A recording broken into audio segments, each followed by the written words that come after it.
సోదరి మేయర్ విజయలక్ష్మి గారికి, గౌరవ ఎమ్మెల్సీలకు, కార్పొరేషన్ చైర్మన్లకు, ఈ ప్రాంత నాయకులకు, ఇక్కడికి ఇచ్చేసినటువంటి అక్కా చెల్లెలందరికీ కూడా పేరు పేరున హృదయపూర్వకంగా నమస్కారాలు తెలియజేస్తా ఉన్నాను. అందరూ ఒకసారి గట్టిగా మన గౌరవ ఉప ముఖ్యమంత్రి గారి చప్పట్లతో స్వాగతం చెప్పాల్సింది కోరుతా ఉన్నా.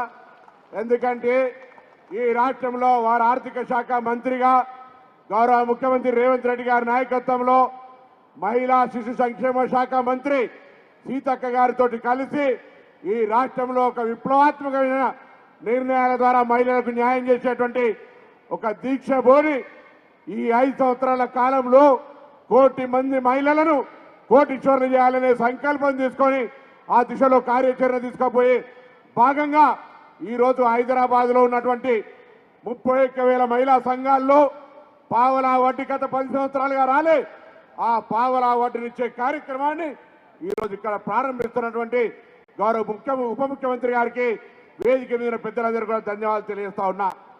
ఈరోజు ధైర్యంగా మహిళలకు మేమున్నామని చెప్పేటువంటి మా నాయకురాలు సోనియా గాంధీ గారి పార్టీగా, కాంగ్రెస్ పార్టీగా ఆనాడు ప్రధానమంత్రి ఇందిరాగాంధీ వారసులంగా ఈరోజు మీ ముందు నిల్చొని మహిళలకు న్యాయం చేయగలుగుతాం.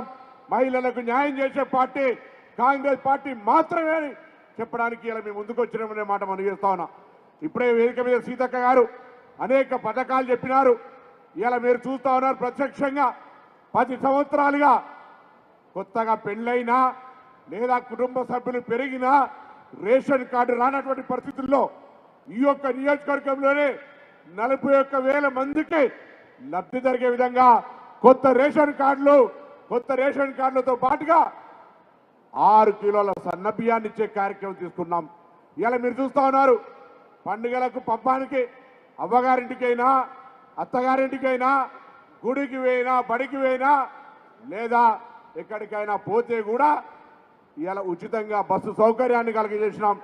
222 కోట్ల మంది 7,400 కోట్ల విలువ కలిగిన బస్సు ప్రయాణాన్ని ఉచితంగా ఇచ్చినాం. 200 యూనిట్ల ఉచిత విద్యుత్ ఇస్తా ఉన్నాం.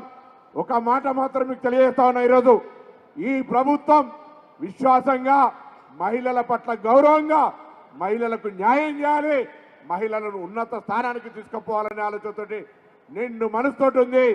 మీ ఆశీర్వచనం కావాలి. మీ ఆశీర్వచనం మా ప్రభుత్వానికి కొండంత బలంగా ఇంకా మీ పట్ల సానుకూల నిర్ణయాలు తీసుకోవడానికి ఉండాలని కోరుకుంటూ మీ అందరికీ మరొక్కసారి హృదయపూర్వకంగా అభినందనలు, ధన్యవాదాలు తెలియజేస్తూ గౌరవ ఉప ముఖ్యమంత్రి పెద్దలు బట్టి విక్రమ